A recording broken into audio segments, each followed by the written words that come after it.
Même les sorciers doivent dire, ça c'est la main de Dieu. Épicalise, l'ombre du Tout-Puissant. Même les féticheurs doivent dire, ça c'est le doigt de Dieu. Épicalise, l'ombre du Tout-Puissant. Même les sorciers doivent dire, ça c'est le doigt de Dieu. Épicalise, l'ombre du Tout-Puissant. Même ma santé doit dire, ça c'est le doigt de Dieu. Ça c'est le doigt de Dieu. Ça c'est la main de Dieu. Ça c'est la main de Dieu. C'est la puissance de Dieu. C'est la puissance de Dieu. Il faut commencer maintenant, c'est la puissance de Dieu. Les féticheurs ne peuvent pas, les sons ne peuvent pas, mais Dieu est capable, rien n'est impossible à lui. Il faut nous dire ce que Dieu a fait que les autres ne pouvaient pas. Nous t'écoutons maintenant. Je vous salue dans le nom de Jésus, frères et sœurs. Merci d'être dans la présence de Dieu. Je voulais vous rendre mon témoignage parce que le Seigneur a fait vraiment de grandes choses pour moi. Il m'a guéri, il m'a ressuscité et il a permis que je sois au milieu de vous aujourd'hui pour rendre ce témoignage. Donc ceux qui ne croient plus là, vraiment, tendez bien vos oreilles et écoutez ce témoignage parce que ça va vous toucher. J'étais malade. Je travaillais chez une dame. Je cherchais du travail et il y a eu du travail. Je faisais un nounou chez une dame. Et je suis allée au travail. Je travaillais chez elle, je travaillais chez elle. En tout cas, la dame était gentille.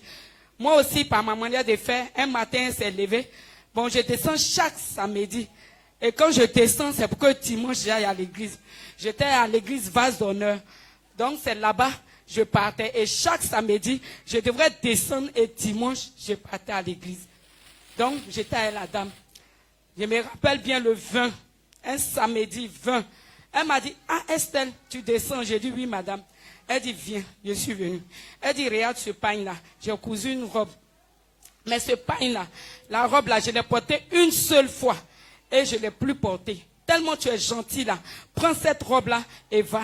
Faut porter. J'ai dit, j'ai compris, madame. J'ai dit merci. Et je suis partie avec la robe. En tout cas, je ne peux pas mentir. Je n'ai plus prié sur la robe et j'ai porté la robe. Je vous dis, je partais à l'église. Venir à l'église, ça ne veut pas dire que tu crois en Dieu. Je partais à l'église, mais j'étais désespéré. Je n'avais plus la force. Je partais comme ça, j'étais assis. Même quand on dit levez-vous, moi qui priais avant qu'il gênait, quand on dit levez-vous, quand le pasteur dit levez-vous, je ne me lève pas. Les hôtesses viennent. Quand elle dit Esther, il faut te lever, je dis je ne me lève pas, c'est forcé ou bien. Parce que là, j'étais assis, mais j'étais désespéré. Je ne croyais plus en Dieu. Et vraiment, j'ai commencé à dire des paroles qu'on ne devait pas dire sur Dieu. Et Dieu dit, je te laisse, Satan va te frapper. C'est comme ça, j'ai pris la robe, je suis venu. Je n'ai pas prié dessus, j'ai porté cette robe-là et je suis allé à l'église. Le jour-là, je ne voulais pas aller à l'église. Mais je ne sais pas qu'est-ce qui m'a pris. Je me suis levé et puis je suis allé à l'église. Quand je partais à l'église, tellement j'aime nouveauté. Moi, j'aime nouveauté. J'ai pris la robe, j'ai mis sur moi et j'ai porté. Quand je suis sorti, les gens disent, ah, la robe là est jolie. Et puis je suis allé à l'église. Quand je suis revenu, j'ai enlevé la robe, j'ai déposé. Ma patronne n'est pas loin de moi, donc je me suis levé. J'ai dit, ah, je vais aller vers 18h. Il fait quoi à la maison ici? Il m'a chez ma patronne, je vais rester à elle. Elle s'y est préparée, je vais l'aider. Donc je suis allé chez ma patronne. On était là. Et ma patronne a découpé les oignons, elle a lavé ses trucs. Elle dit, Esther va verser l'eau là. J'ai pris l'eau. Je suis parti verser. À mon retour, je regarde comme ça, je sens comme si quelque chose m'a blessé. Effectivement, c'était là. J'ai dit, ah, c'est quoi qui m'a blessé? Madame, regarde, quelque chose m'a blessé. Elle dit, ah, Estelle, fais attention, peut-être c'est les pointes qui t'ont blessé. Elle dit, chez toi qui est propre comme ça, la pointe va passer par où pour me blesser. Donc, elle et moi, on était en train de parler comme ça. On a commencé à parler. Je vois un coup, la plaie a commencé à couler. J'avais froid bizarrement. Et je disais, madame, j'ai froid, je ne sais pas, mais la petite plaie là, ça coule. Elle dit, ah, comment? Bon, c'est pas grave. Moi, quand j'étais malade, quand j'ai les mal comme ça, je prends épice. Et puis, quand je bois, ça passe. Donc, j'ai dit, ah, madame, moi, je n'ai jamais bu épice. Elle dit, oh, il faut quitter là, toi, tu aimes trop jouer à la planche. Tiens, puis ça, il faut boire, et puis tu vas avoir. J'ai pris les 2 épices et bu. Frères et sœurs, moi, mon affaire de sauce arachide, même si c'est couché, il faut me donner, c'est pourri même, je vais vouloir manger. Parce que j'aime la sauce arachide. Et quand le diable voulait me tenter, il a permis que ma patronne ait fait la sauce arachide avec la viande. Et quand ma patronne a fait la sauce arachide, elle a fait ça avec du foutou. Quand j'étais assis là, elle m'a dit, Estelle, avant de prendre le médicament, il faut manger avant de prendre le médicament. J'ai dit, ah madame, moi j'ai pas faim. Entre-temps, j'ai déjà pris le médicament. Quand j'ai pris le médicament, j'ai senti que ça allait un peu dans mon corps. Mais la nourriture qui était déposée là, je ne sais pas, bizarrement, je n'ai pas mangé. J'ai pris la nourriture, j'ai fermé et puis je suis parti mettre ça dans le frigo. Quand j'ai mis dans le frigo, je suis revenu. Elle dit, ah, on a fini tout. Tu peux faire tout. J'ai dit, madame, laisse tes assiettes et elle laver. J'ai lavé les assiettes, tout. Quand j'ai fini, on partait se coucher, je me sentais bien. Donc je disais à sa fille, elle a 7 ans, elle aime dormir moi. Et quand on a commencé, je voulais prendre un comprimé un peu. Elle a dit, ah, tata, tu vas prendre un comprimé là encore? J'ai dit, oui, elle prend. Elle dit, tu n'as pas mangé, puis tu veux prendre un comprimé. J'ai dit, je vais prendre, il faut quitter devant moi. Donc l'enfant maintenant s'est couché. Quand elle s'est couchée, moi j'ai pris le comprimé, ça allait. Et puis j'ai dit à la fille, tu vois non, ça va chez moi. Et puis on s'est couché. Frères et sœurs, j'étais là, j'ai dormi jusqu'à minuit. Je me rappelle bien, minuit et quelques. Je me suis réveillé. Mes pieds, mon corps, je ne sentais plus ça. J'étais là, je ne me sentais plus. Donc ça me donnait envie de vomir. Je suis allé, j'étais assis dans les toilettes, je commençais à vomir. Je vomissais, puis j'avais froid. Donc ma patronne est sortie. Elle dit, ah Estelle, tu as quoi? Je dis, madame, je ne sais pas. Peut-être c'est pas lui là qui a été maltraité. Elle dit, bon, c'est pas grave. Le lendemain, demain matin, tu vas aller acheter tes médicaments et puis tu vas prendre. Donc, viens te coucher. Mais pour me lever de là, je ne pouvais pas. Donc, j'ai tout fait, je me suis levé. Quand je suis parti me coucher, le lendemain, c'est moi, je me réveille avant tout le monde parce que je prie et puis je sors. Mais le lendemain, je n'ai pas pu me lever. Ma patronne s'est levée. Elle dit, ah Estelle, voilà ton bébé. J'ai dit, non, bébé là. Et puis, j'étais là, je ne pouvais pas parler. Je vous dis, avant ça, bébé qui venait chez moi là, elle me refusait. Quand je la lave là, elle ne veut même pas venir chez moi. Je dis, aïe. Maintenant, le jour où je suis tombée malade là, où je souffrais là, c'est là maintenant la bébé là a commencé à pleurer. Elle veut venir chez moi. Ça m'a dit, hé, ta tata est couchée, elle ne pourra pas te prendre. J'entendais, j'étais là. J'ai dit, Seigneur, il faut faire quelque chose. Qu'est-ce qu'il y a? Donc ma patronne est venue. Estelle, lève-toi. Il faut aller acheter tes médicaments. Je ne pouvais pas me lever. C'était là. J'étais couché. Je ne pouvais pas me lever. La femme l'a dit, pardon, fais un effort, il faut te lever, va acheter tes médicaments. J'ai dit, madame, oui, je suis couché là. Je ne fais pas exprès, mais je ne peux pas me lever. Elle dit, Estelle, quel problème tu veux me créer? Il faut te lever, puis ton enfant veut venir chez toi. Moi, je ne sais pas comment j'ai fait. J'ai dit, non, je ne peux pas me lever. C'était ma faim. J'étais là. Elle dit, bon, j'ai fait café pour toi. Peut-être quand tu as boire, tu as allé. J'ai dit, odeur de café là, je ne voulais pas sentir. J'ai fait comme ça, j'ai fait ce café là. Sa maman est partie prendre médicaments. Elle m'a envoyé. Elle dit, ah, peut-être c'est huissé. Elle se dit, tiens, il faut boire. Quand je mets là, le médicament là ne veut pas passer. Sa maman était là jusqu'à. Elle dit, ah, on ne va pas prier pour elle. On n'a qu'à prier pour elle. Donc j'étais au coucher. J'entendais cette parole. Après, je n'ai plus rien entendu. Mais je voyais Sakama, ma patronne n'est pas venue. Je voyais Sakama qui priait fort pour moi. Et puis bébé là pleurait seulement. La femme l'a dit, mais pourquoi aujourd'hui là tu pleures comme ça? Et puis tu vas aller chez ta maman. Alors que regardez, elle est couchée, elle ne peut même pas s'élever. Donc vraiment. Sakama dit, tu ne vas pas venir pour qu'on prie pour elle. Elle dit, ah, il faut prier pour elle. Bébé l'avait venu. Moi, je ne sais pas comment j'ai fait. Donc j'étais là. Sakama a prié pour moi jusqu'à ce qu'elle a prié. Je me suis retrouvée un peu. Elle dit, ça va un peu. Elle dit, oui, ça va. Mais ça ne va pas. Elle dit, bon, j'ai compris. Ma patronne est rentrée, elle voit que je suis devenue faible. Crachat a commencé à remplir ma bouche. Elle dit, hé Estelle, j'ai peur. Si c'est ça là, il faut me donner le numéro de ta maman, je l'ai appelé. J'ai dit, le numéro de ma maman est dans le répertoire. Mais hier là, j'ai appelé ma petite soeur, où elle m'a envoyé l'argent là. Donc il faut regarder le numéro de ma petite soeur là, il faut l'appeler. Quand j'ai dit ça, je ne me suis plus retrouvée. La dame a pris le numéro de ma soeur, j'entendais. Elle était en train de dire à ma petite soeur, vraiment ta grande soeur travaille chez moi. Mais ça ne va pas du tout. Donc si vous pouvez venir la chercher, venez la chercher. C'est comme ça ma petite soeur a appelé ma maman. Moi j'étais couchée là. Maintenant il faut que je me lève pour monter dans la voiture. Estelle, lève-toi, je ne peux plus. Estelle, lève-toi, je ne peux plus. Maintenant j'ai commencé à pleurer. Mais en pleurant là, je pleurais, je disais, Seigneur, qu'est-ce qui m'arrive? Fais quelque chose pour moi. Et je me suis levé tout doucement. Le Seigneur m'a donné force. Je me suis levé doucement. Les jeunes de Trois-Roues, là, ils ont vu que je ne pouvais pas marcher. Donc, eux-mêmes, ils sont venus m'ont soutenu, m'ont pris, m'ont mis, comment on appelle, dans leur voiture. Et ils m'ont envoyé. Quand je suis arrivé, voilà ma maman qui était là, elle a arrêté un taxi. Elle dit, il faut rentrer dans le taxi, là, on partit. Je suis rentré, en tout cas, je l'ai parlé. Hein. Mais ce que je disais à ma maman, là, si je dis, elle me rappelle, c'est bonsoir, maman, là, seulement, je sais.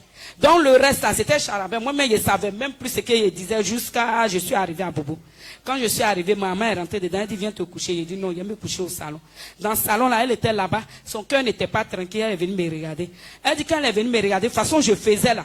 Elle dit, non, celle-là, il faut qu'on aille à l'hôpital. Donc elle a appelé mes petites soeurs. En même temps, elle dit, il faut te lever en partie à l'hôpital. Je ne peux plus me lever. Je ne peux plus marcher, je ne peux plus rien faire. Donc elle a appelé mon frère. Elle dit, viens soulever ta soeur, tu as la main dans le taxi en partie. Et effectivement, elle m'a mis dans le taxi. Quand on me mettait dans le taxi là, je ne savais même pas de quoi il parlait, je ne savais même pas ce que je faisais. Je ne savais plus rien. Ça veut dire que j'étais déjà parti même, mais je lui parlais comme ça. Donc on est arrivé à l'hôpital. Quand on est arrivé, on m'a mis dans les trucs et on m'a fait coucher. J'étais à l'hôpital de Hachma.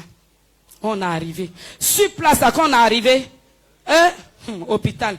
En même temps, ils ont dit, eux, les sommes. On dit, on a qu'à donner 180 000 là. Ma petite soeur était là jusqu'à... On a fait le traitement le lendemain quand ma petite soeur est venue. Elle dit, traitez ma grande soeur. Même si je ne vais rien manger, je préfère que ma grande soeur, là, elle soit en bonne santé, qu'elle meure. J'ai besoin d'elle. Donc c'est comme ça, ils ont fait tous mes trucs. Maman dit, je parlais. Moi, mais je ne savais même pas de quoi je parlais. Mais quand le Seigneur a ouvert mes yeux, je ne sais pas si c'est un ange Dieu a envoyé vers moi. Je voyais une fille qui s'occupait bien de moi, qui me faisait des trucs. Maman, ça va aller. C'est quoi ça là? Et puis je lui répondais. Mais après, je n'ai plus rien vu. Le lendemain, on a fait, on dirait 3 jours, et c'est même plus, je ne me rappelle pas trop. Le jour là, quand je me suis réveillé net, on dit, petit plaie là, on doit m'opérer, que tout est pourri. Aïe. J'étais là maintenant, j'ai regardé ma maman, et j'ai regardé ma petite soeur venue. On m'a envoyé dans la salle. Le monsieur là, quand on dit hôpital des militaires, en tout cas c'est ça il a fait sur moi. Ils m'ont fait coucher sur les trucs. Il a commencé, quand je suis rentré, il dit, monsieur, doucement, je suis malade. Il dit, malade, couche-toi là. Je dis, quand il a commencé l'opération, voilà maman qui est là, ma voix a dépassé tout l'hôpital là, ma petite soeur ne pouvait pas tenir. Elle dit non, elle a fui, elle est partie à la Riviera. Moi j'étais là, j'ai dit, le monsieur, quand il a fini l'opération, frère, le Seigneur est merveilleux. Si tu voyais mon bras, moi-même, je pensais que bras ça là, ça allait se gâter. Bras là était profonde comme ça. Et le monsieur n'a pas tout nettoyé. Ils ont nettoyé tout. Et après, je me suis couché encore. Je me suis réveillé. Il ne voyait plus rien. Il a dit, maman, et ma culotte là? Elle dit, culotte. Culotte même que tu as fait des coloris dedans, j'ai jeté là. Tu ne sais pas. J'ai dit, et la jeune fille qui me soignait là, on dit la jeune fille là, on ne sait pas. Que c'est quelle jeune fille, ça cherche dans l'hôpital, ça ne voit pas. Donc moi aussi, j'ai dit, c'est que c'est le Seigneur. Et puis, 3e jour, ils nous ont libérés. On est venu à la maison. Quand on est venu à la maison, vraiment, le diable là, il ne laisse pas. On est venu à la maison. Quand on est venu quelques jours après, on dirait que c'était... On n'a pas fêté même. C'est 2 jours après, bien le lendemain, que maman s'est levée. En ce moment, elle était couchée là. Maman dit, j'ai préparé quelque chose, on va manger. Elle a fait quelque chose, on a mangé. Quand poulet là est venu vers moi, là, moi qui aime poulet là, j'ai regardé poulet là comme ça. J'ai mangé un peu. Elle dit, maman, je ne peux pas manger. Elle dit, mais je buvais beaucoup d'eau. L'eau là, je buvais ça. Je peux terminer l'eau même peut-être 3 ou 4 bidons avant même que le soir va arriver. Donc c'est dans ça, je continue. Le diable dit, c'est parce que tu manges que tu as force. Et tu parles. Arrivé un moment là, moi-même je commande ma nourriture. J'ai dit, maman, je vais manger ça là. Elle fait, quand on m'envoie comme ça là, quand je mets dans ma bouche, je rends. J'ai dit, maman, moi je veux telle chose. Elle s'en fait. Quand elle me donne encore, je rends. J'étais là, je souffrais. J'ai commencé, j'ai dit, Seigneur, pardonne-moi. Sans qu'un homme de Dieu ne me parle, j'ai dit, Seigneur, pardonne-moi. J'ai blasphémé ton nom. J'ai dit des paroles qu'on ne doit pas dire sur toi. Alors que tu m'as sauvé plusieurs fois. Seigneur, pardonne-moi, je ne veux pas mourir. C'est comme ça que je pleurais. J'ai dit, je ne veux pas mourir. Je ne veux pas mourir, Seigneur, aie pitié de moi. Aie pitié de moi. Jusqu'à ce que ma belle m'appelle et puis elle me dit, il faut venir dans notre église. Elle vient te chercher, tu vas venir dans notre église. Elle dit, il faut m'indiquer. Moi, je suis parti. Quand je suis parti, l'homme de Dieu là, il m'a soutenu. Ce qu'il pouvait faire, il l'a fait. Après, maintenant, j'étais à la maison. Ça n'allait pas toujours. Quand je mange, je vomis. Le diable dit, tu manges, tu vomis. Mais je vais te montrer encore. C'est pas que tu manges, tu bois l'eau que tu as force. Mais tu ne vas pas boire. Quand je bois l'eau, je vomis. Je vous dis, quand je vomis là, c'est partout comme ça, ça peut remplir quoi là. Maman prend ça, elle s'est versée. Je suis là, il la regarde. J'ai dit, Seigneur, aie pitié de moi. Je n'ai pas créé problème à mes parents. Je n'ai pas souffert. Je n'ai pas mettre mes parents dans la souffrance. Aie pitié de moi. Donc, Le Seigneur a commencé un peu, mais j'ai prié. Je ne laissais pas, j'ai prié. Et en même temps, un jour, ma belle partait à l'église. Elle dit, allons dans mon église. Et puis on est parti. Quand on est arrivé à l'église, en tout cas, ce qu'ils pouvaient faire pour moi, ils m'ont soutenu. Ils ont commencé à prier. Mais quand on prie à l'église, quand je reviens à la maison, là, c'est comme si on n'a rien fait pour moi. Je souffrais. Je cherchais la solution. Je me disais que c'était Dieu, mais comment? Et souvent je m'assois et je dis, Seigneur, si tu veux que je meure, que je meure. Parce que je suis fatigué. Je sais que j'ai fait des choses qui ne t'ont pas plu. C'est à cause de ça que tu veux ôter ma vie. Seigneur, ôte ma vie si tu le veux. Mais si tu veux me faire grâce pour que je vis, Seigneur, fais-moi grâce pour que je vis. Et je parlais comme ça toujours, mais je maigrissais, je ne mangeais pas. Mais la parole de Dieu, ça veut dire chanson, la chanson de Dieu ne quittait pas dans ma bouche. Maman avait peur maintenant, elle a appelé mes petites soeurs. Elle dit, quand je prépare là, vos grands soeurs ne mangent pas. Quand elle vient vers moi, je dis, maman, je ne fais pas exprès. Ce n'est pas de ma faute, je ne sais pas ce qui m'arrive, pardon. Et mes petites soeurs m'appellent, pardon, il faut manger. Qu'est-ce que tu veux? Même si tu veux qu'on se dépouille pour toi là, on va se dépouiller pour toi. Parce que moi, surtout ma dernière, elle m'appelle ma vieille Chinook. Elle dit, ma vieille Chinook, je ne veux même pas que tu meurs. Parce que je n'ai pas encore fini de te fatiguer ni t'appeler comme ça. Donc je veux que tu vives. Je dis, j'ai compris, je vais vivre. Et vraiment, mes caprices étaient tellement trop dans cette maladie. Mais ma maman m'a toujours soutenu. Elle qui ne voit même pas, quand l'homme vomit, elle n'arrive même pas à regarder, mais elle a regardé. Donc c'est dans ça là, j'étais là jusqu'à... Je souffrais toujours. Et un jour, je vais vous dire, frères et sœurs, si vous voyez les frères et les sœurs, même si vous n'êtes pas de l'église, qui viennent pour dire, ma sœur, on va te parler, il faut t'arrêter, il faut les écouter. Moi, j'étais de l'église Vase d'Honneur, mais je cherchais Dieu partout. Et le jour-là, j'étais désespéré. Je partais à l'église tout désespéré. Parce que ma famille m'avait dit, parce que le serviteur de Dieu était venu, et puis il a dit, maman, on prie pour ta fille. On prie, mais ça ne va pas. Donc, comme ça, là, envoyez la chose, comment on l'appelle? Camp de prière. Au camp de prière. Et puis maman a dit, on a compris, tu connais un camp de prière. Et puis il dit, oui, mais c'est une soeur qui connaît là-bas. Et le même jour, là, le dimanche, je suis allé à l'église, c'est mal. Quand je suis arrivé, les pasteurs sont arrivés. Ma belle a parlé de moi. Il dit, ma soeur va venir, on va prêcher au grand camp. Elle n'a qu'à venir là-bas. Eh Seigneur, je me suis levé dans ma souffrance. J'étais là, je souffrais comme ça, je ne voulais même pas partir. Je disais à ma belle, elle se forçait qu'on aille là-bas. Moi, je suis fatiguée de marcher. Moi, je de rentrer à la maison. Parce que quand j'étais à la maison, c'est dormir. Et puis regarder télé sur moi qui m'intéressait. Donc j'étais là, et puis j'ai suivi ma belle. Ma belle dit, allons. Quand on est arrivé, la femme a prié pour moi. Ça faisait, maman, 3e jour que je ne mangeais pas. Je ne mangeais pas. J'ai fait 3 jours. Sans manger, c'était le 4e jour, là, j'étais parti à l'église. Je jeûnais pour le diable, parce que le diable me forçait à jeûner. Donc j'étais là, vraiment, je souffrais. Et je suis parti. Quand ils sont arrivés, quand ils ont fini de prêcher, j'étais devenu faible. On venait à la maison, j'ai dit à ma belle, pardon. Il y a boigné mon coup et puis manger. Elle dit, il faut prendre à manger. Si tu peux manger, il faut manger. J'ai pris. Quand j'ai mangé, j'ai dit, on a passé peut-être presque 1 heure ou 30 minutes là, j'étais en train de vomir seulement. J'ai vomi jusqu'à, j'étais devenu faible.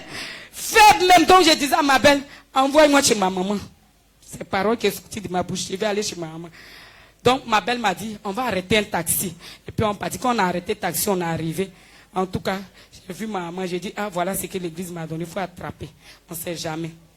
Car c'était pour prendre ça par là à l'hôpital. Encore la nuit là, j'avais fait. Je vous dis, au moment où il faisait ça, il ne marchait pas. Hein. Il rampait. Il rampe comme ça, comme un bébé. Je sais, il doit marcher, il m'a pu sur ma maman pour pouvoir marcher. Et j'étais là maintenant.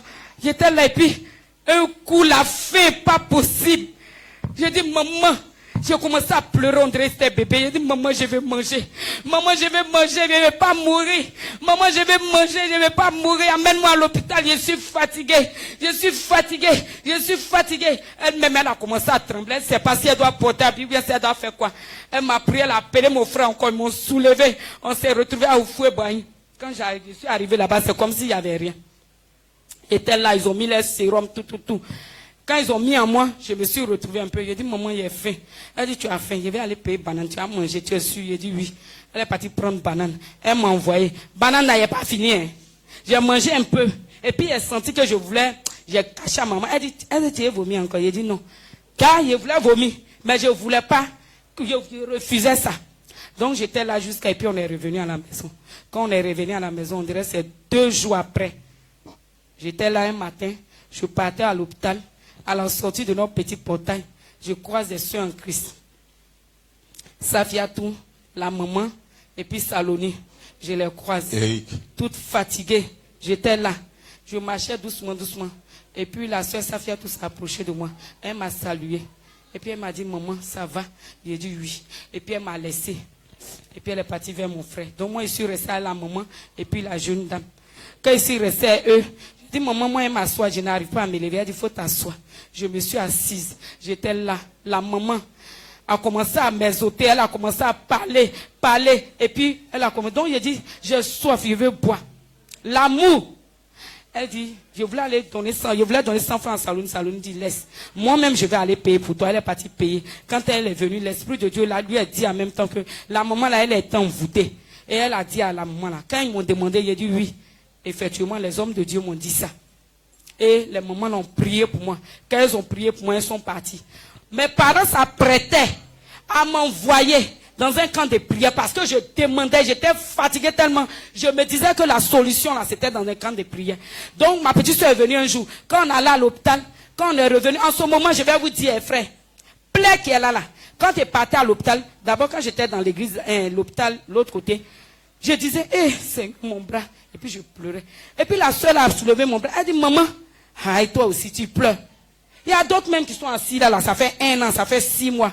Ils sont malades, ils ont des plaies. Jusqu'à on a coupé les pieds. Toi au moins, Dieu merci. Ta plaie là, même tu es venu, on ne comprend rien, c'est un peu fermé. Tu ne dis pas merci à Dieu. Je dis, Dieu va faire. Donc le jour là, j'étais là. Et puis ma petite soeur est venue, nous tous on est partis à l'hôpital. Quand on est parti, d'abord avant ça, on dit, moi ma plaie là, ça saigne. Effectivement, on fait tout, on me prescrit comprimé, mais je saigne. Je saigne tellement que je deviens faible. Donc je suis venu et dit à maman. Maman dit, si on a l'argent, on paye tes médicaments. Aujourd'hui, peut-être c'est là où il a dit, je suis rentré dedans et me suis caché. J'ai commencé à pleurer. J'ai dit, Seigneur, si tu veux que je meure, un cas mourir. Parce que moi, mes parents n'ont plus l'argent, ils ont trop dépensé pour moi. Et puis je suis là depuis, je saigne encore. Je paye les médicaments, je saigne. Seigneur, fais quelque chose. Donc le lendemain, il est parti à l'hôpital, ma petite soeur est venue et puis nous tous on est partis. Le monsieur dit, on va lui prescrire une piqûre pour que le sang s'arrête. Ma petite soeur dit, c'est combien? Et puis le monsieur a dit, et puis ma petite soeur dit, a compté l'argent. Elle a donné, elle dit, allez-y, lui fait la piqûre, et puis on m'a fait la piqûre. Donc la femme là était en train de me soigner, elle dit, maman, ta plaie là, il ne faut pas pleurer, Dieu va faire. Si c'est le diable là, Dieu va faire. Et puis j'ai dit, amen. Et puis, je suis venu, ma petite soeur a fait la piqûre, je suis venu. Quand je suis revenu à la maison, on dirait que c'est 2 jours, 3 jours après, je les ai croisés. Et puis, elles m'ont évangélisé. Quand elles m'ont évangélisé, elles sont parties. Après ça, je vois un autre jour, 2 jours, moi je m'apprêtais, j'ai fait ma valise, on m'a envoyé au camp. Je les vois encore. Là, il y avait Eric même qui s'est ajouté à eux. Et puis, il était là, la soeur a dit, maman, Safiatou, elle dit, maman, on est venu te saluer et puis prier pour toi. J'ai dit, j'ai compris, viens porter mon habit. J'ai porté mon habit et suis venu. J'étais assis à côté d'eux. Ils ont parlé, ils ont prié. Et puis un coup, ils m'ont demandé qu'est-ce qui s'est passé. Je les ai rendu le témoignage. Et puis, elle était assise là jusqu'à... Un coup, elle me dit, maman, le Seigneur me dit de t'envoyer chez ton papa. Chez mon papa, j'ai dit, il a compris, si c'est Dieu qui t'a dit ça, on va partir. Quand je me suis levée, je suis devenue faible là un coup, je ne peux plus marcher. Alors que chez nous, les Akans, on dit, l'homme qui est gravement malade, s'il tombe là, c'est sa mort. Donc j'étais là, et puis mon oncle a dit à maman, si elle ne se sent pas là, elle n'a qu'à rester. Et puis maman a dit, si tu ne te sens pas bien, il faut rester. Et puis moi, je suis rentrée. Quand je suis rentrée, j'ai appelé la soeur Safiatou. J'ai dit, ma soeur, ça ne va pas chez moi. Donc moi, là, je vais rester un autre jour en partie. Elle dit, maman, il ne faut pas écouter les on-dit. Si tu crois là, va t'habiller en partie. Et quand je suis rentrée dans la chambre, voilà la parole que je vais dire à Dieu. Il a dit, Seigneur, pardon, si c'est vraiment de ta volonté, si c'est toi qui as dit que je n'ai qu'à aller croiser ton serviteur, Seigneur, donne-moi la force de marcher et d'aller croiser ton serviteur. J'ai parlé comme ça et puis j'ai pris mon habit, j'ai mis sur moi. Quand je suis sorti, j'ai dit à maman, maman, il faut laisser, je m'en vais à l'église. Elle dit, il faut partir. Donc je venais, j'avais ma vase, comme papa l'a dit, et puis mon bidon d'eau. Quand il s'est arrivé dans le bureau de papa, en tout cas quand on venait, il faut me voir, moi qui n'avais pas force, j'ai traversé tout cela. Il me dit que si il m'arrête là, le diable va prendre ma force. Donc là, je les ai dépassés. Je courais comme ça. La sœur Safiatou était derrière. Elle dit, Eric, comme moi je n'arrive pas à trop bien marcher, sur la sœur là, va, faut pas qu'elle va tomber. Mais quand Eric est venu, il veut m'attraper. Il dit, laisse-moi, je vais marcher. Et aussi là, il est derrière moi. Quand il fait comme ça, maman, tu es tombée. Il dit, non, laisse-moi. Moi, je m'en vais croiser l'homme de Dieu. Où je suis là, je ne vais pas freiner. En même temps, quand j'ai vu Orange, j'ai freiné là. Safia, tout est venu. Elle dit, maman, tu veux Orange? J'ai dit, oui, je veux Orange là. Elle dit, j'ai payé. Orange, mais quand elle a payé là, j'ai pas bu. Je suis venu à ça dans le bureau là. Quand je suis venu, je vois l'homme de Dieu là, son portable. Il me regarde. Moi, dans mon cœur, je suis venu. Il faut prier pour moi. J'entends, il prend le temps. Un coup. Je suis assis là. Il a déposé Baza. Et puis je le regarde. Et puis je suis assis là un coup. Je suis devenu faible. Il dit, papa, excuse-moi, je peux m'asseoir à terre. Il dit, il faut t'asseoir. Je suis là quelques minutes. Papa, je peux cracher. Il dit, il faut cracher. Avant ça même, il m'a dit une parole qui m'a touché. Les frères et sœurs, je vais vous dire quelque chose. Si un homme de Dieu vous dit la vérité, ne le fuyez pas. Saisissez-le. C'est que c'est un vrai homme de Dieu. Quand je suis arrivé, il m'a regardé comme ça. Il dit, ma fille, ça va? J'ai dit, oui, papa. En ce moment, ça n'allait pas, mais j'ai dit, oui, papa. Et puis, je le regardais. Et puis, il me dit, là où tu es là, si tu meurs là, pour toi là, c'est l'enfer direct. Il n'aura même pas de choses. Donc, je le regarde. Je me cache, je le regarde. Et puis, il dit dans mon cœur, hey, c'est que c'est ma mort si l'homme de Dieu m'a dit ça. Mais après, j'étais là, quand j'ai pris une foi terrible, j'ai dit, Seigneur, si je dois mourir là, je vais mourir chez l'homme de Dieu ici. Et j'étais assis là. Et puis j'attendais qu'il prie pour moi. Donc je le regardais. Et puis je remue. Je me suis assis à terre. Je me lève, je le regarde. Il dit, ma fille, on va prier pour toi. Quand il m'a dit, ma fille, lève-toi. Je l'ai regardé quand dans mon cœur, il avait dit, le monsieur là, c'est pas qu'il ne me sent pas bien. Et puis il me dit de me lever. Il me dit de me lever. Lui-même, il a vu mon visage. Il était là, je le regardais bizarrement comme ça. Mais, moi là, je suis venu chercher ma guérison où je suis là. Je me disais que c'était mon dernier poteau. Donc j'étais venu là. C'était ma foi. J'étais venu. Donc j'étais là. L'homme de Dieu m'a regardé. Il dit, ma fille, lève-toi. Je me suis levé. Quand il me suis levé, il dit, papa, excuse-moi, je peux cracher? Il dit oui. Je peux boire de l'eau? Il dit oui. Il faut boire. Prends ton temps. Moi-même, je suis là. Je prends mon temps aussi. Et puis on est là, on s'est regardé. J'ai bu. J'ai bu. Quand j'ai bu, j'ai craché un peu. J'ai vu qu'elle vomit légèrement. Et puis j'ai regardé l'homme de Dieu. Quand il m'a dit, lève-toi, je me suis levé. Il a commencé à prier pour moi. Il a commencé à prier. Quand il a prié là, et puis d'abord, mais avant ça, il m'a demandé, ma fille, est-ce que tu crois, là où tu es, que si je prie pour toi, tu serais guéri? J'ai dit, oui, papa.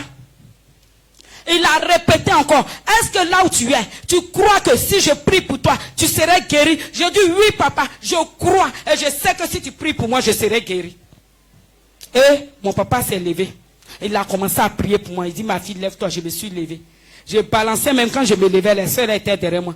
Il dit, ne l'attrapez pas. Et j'étais là, il a commencé à prier.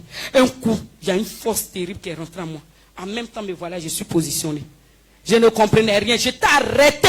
Moi qui ne pouvais pas m'arrêter, j'étais arrêté. Et le papa a commencé à prier. Il prie, moi aussi, je prie. Dans mon cœur, doucement, je prie. Il dit, non, prie fort. J'ai commencé à crier, ma petite voix que j'avais là. J'ai commencé à crier aussi. Et puis il me dit, ma fille, prie, prie fort. Dans mon cœur, il avait dit, bon, j'ai compris. Et puis je continue à prier, prier. Jusqu'à quand j'ai prié, jusqu'à l'homme de Dieu m'a regardé. Et puis un coup, j'ai eu une force terrible. Il y a une chanson qui est venue dans ma tête. Je ne me rappelle plus de la chanson. Mais si papa se rappelle, il peut me rappeler. Donc je commençais à chanter la chanson. Papa chante la chanson là.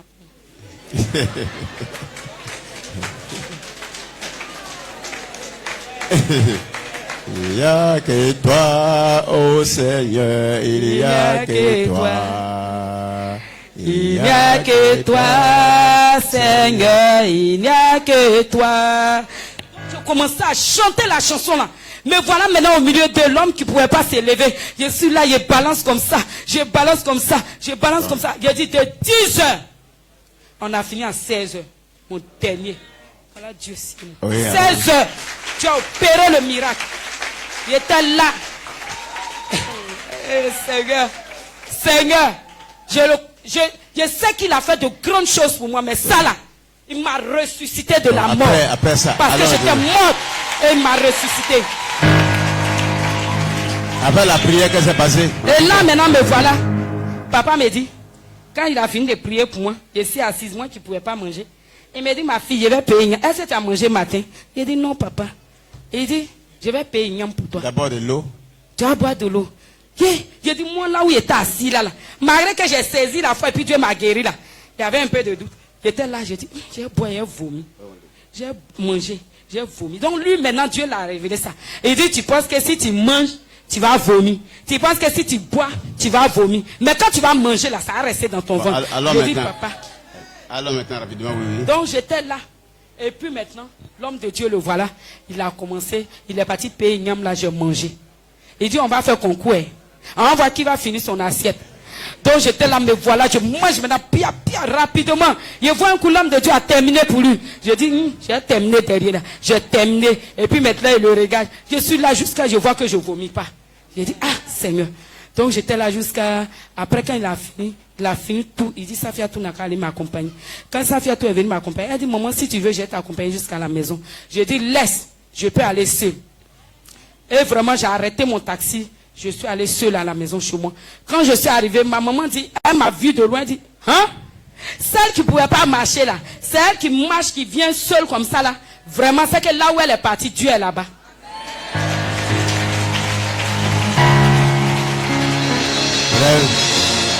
Donc, depuis ce jour-là, j'ai ma petite fille là, qui aime les sons, on dit, coup de marteau, poum, poum, poum là. J'ai dit, quand je suis arrivé là, moi je me disais que le Seigneur m'a guéri, mais voilà, maintenant j'ai eu force. Comme quand elle m'avait dit, mémé, tu es venu, j'ai dit oui. Elle dit, et puis elle danse, moi aussi elle a su. Elle dit, coup de marteau, pom, pom, pom, maman même était arrêtée tout près. Elle dit, il ne faut pas que celle-là va tomber. Attends, voilà, je sais que là où je suis là, Dieu a déjà opéré mon miracle. Hey, alléluia. Alors, merci, elle va aller donc, dans la vraiment, depuis ce jour-là, les frères, les soeurs, je vais dire merci à tous ceux qui m'ont soutenu dans l'église. En tout cas, papa m'a soutenu. Quand je l'ai connu, il n'a pas dit non, je viens de la connaître. Moi, j'aime l'homme qui me dit la vérité et puis qui me reçoit avec amour. Moi, j'aime ça.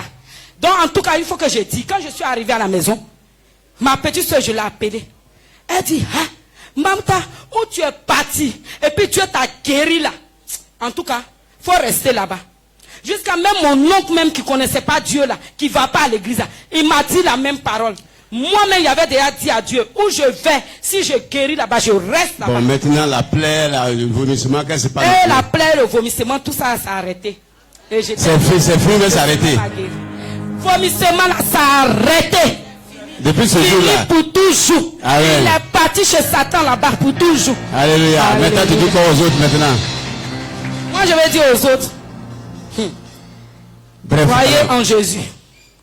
Il est la solution de toutes choses. S'il a fait pour moi, là, c'est pas pour vous, il ne peut pas faire. Ceux qui sont malades, qui disent que moi, je suis fatigué. En tout cas, il ne faut pas qu'ils vont être fatigués. Amen. Ils n'ont pas encore trouvé là où ils vont être guéris. Merci. C'est pour ça qu'ils ne sont pas encore guéris. Amen. Et je veux dire aux frères aussi, d'attraper Christ. Même si ça ne va pas, ne dis pas non, Christ n'a rien fait pour moi. Il faut attraper Christ parce qu'il est là, il sera toujours là. Comment le Seigneur? Merci beaucoup, merci. Merci beaucoup, merci. Voilà, ok. Dieu a fait son miracle, Dieu a fait le miracle là. Vous me excusez vraiment, le courant a pris un coup là. Bon, ils m'ont dit si on peut arrêter et puis ils vont réparer. Ils ont trouvé un peu de la panne, il veut pour moi 10 minutes. Mais comme elle avait déjà commencé le témoin, il voulait qu'elle continue. Merci beaucoup. Je voulais dire quelque chose. Elle dit elle a passé Sema, c'est une église que je respecte. Pas parce qu'elle n'a pas de force, elle n'a pas de puissance. Oui. L'apôtre Paul dit, j'ai semé, Apollo t'a arrosé. Nous sommes là pour nous compléter. Ils ont commencé, Dieu l'a envoyé ici. Chacun a un talent particulier. Ils ont fait leur part. Dieu a voulu que ce soit moi, par moi, que ce soit la délivrance. À lui soit la gloire. Il ne dit pas que donc ça, il y avait là-bas, il y a pas puissance là-bas. Vous comprenez ça? Merci. Maman, merci beaucoup. Et vraiment, qu'est-ce que tu pouvais dire? Parce que c'est toi vraiment qu'elle a fait, ta fille l'a souffert. Qu'est-ce que tu veux dire au même brièvement? Merci. Ok, merci. Merci. Okay. Homme de Dieu. Moi, ce que je vais dire merci au Seigneur Jésus-Christ. Merci. Il a opéré même le miracle pour ma fille. Sans lui, aujourd'hui, elle ne serait pas en vie. Le jour où on m'a dit, elle m'a appelé pour que j'aille la chercher. Ce jour-là, quand je l'ai vue, avec cette plaie qui était sur sa main, je me demande, mais ça c'est quoi ça? Le taxi qu'on a pris là, il nous a laissé en route. Il dit, je ne peux plus aller à Bobo, il y a trop d'embouteillages. Quand on est descendu du taxi, elle était couchée au bord de la route comme ça. Quand les gens passent même, il la regardait comme ça. Il y a une jeune fille qui est venue. Elle dit, maman, elle a quoi? J'ai dit, c'est la plaie qui est sur son bras là, qui est là, l'a tuée comme ça. Elle dit, ah, je vais vous envoyer dans une église à Benjerville. J'ai dit, quoi, Benjerville? On va aller à Bobo. C'est ainsi qu'on a tout fait propager, les soulever, traîner, jusqu'à on est venu avoir taxi plus loin. Et puis on est venu à Bobo. Bon, elle a déjà tout dit, je ne peux pas répéter tout ça là, mais ça a été difficile. Mais par la grâce de Dieu, sa fille a tout m'a trouvé là-bas. Elle l'a emmenée chez le pasteur. Je la vois qui se retourne à 16h, elle seule. J'ai dit, mais où est sa fille à tout? Et puis elle marche. Elle boit de l'eau. Jésus était avec elle. Jésus était avec elle. Elle marche, elle boit de l'eau. J'ai dit, tu manges? Elle dit, oui. Je lui ai donné à manger. Elle n'a pas vomi. J'ai dit à ma grande soeur, j'ai dit, regarde où elle est quittée là. Papa l'a guéri là-bas. Hein? Le Seigneur l'a guéri. Elle dit, qu'elle mange. J'ai dit, oui, elle a mangé, elle n'a pas vomi. On a dormi, on s'est levé le matin aux mêmes choses. J'ai dit, alléluia. Acclamons le Seigneur. Merci beaucoup. Merci. Merci. Tu veux dire quoi? Maman, tu veux dire quoi maintenant à Jésus et tout cela? C'est lui qui a fait le miracle, c'est pas le pasteur. Oui. Je rends gloire au Seigneur Jésus. Amen. Je lui dis merci pour tout ce qu'il a fait. Merci. Je dis aussi merci beaucoup à papa parce que papa l'a beaucoup soutenu. Merci. Je lui dis merci. Merci.